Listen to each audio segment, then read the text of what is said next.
Let me quickly show you how to send and receive money on your Cash App. Welcome back to a new tutorial video on Halogenic. Whether you're trying to receive or send money within your Cash App, in this video, let me show you how. Let's head over to Cash App.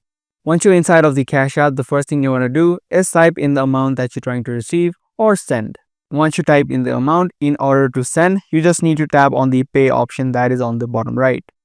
Once you tap on pay, the next step is to add in the receiver's email address, phone number, or cash tag. You can use any of these three options in order for you to send money to people. So type in the name, cash tag, phone number, or email address on this section, and then you can tap on pay on the top right.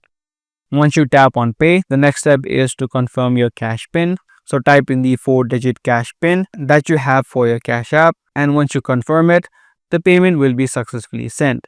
Similarly, in order to receive money, you just need to type in the amount, tap on request, and like before, you just need to type in the name, cash tag, phone number, or email address, and then tap on request.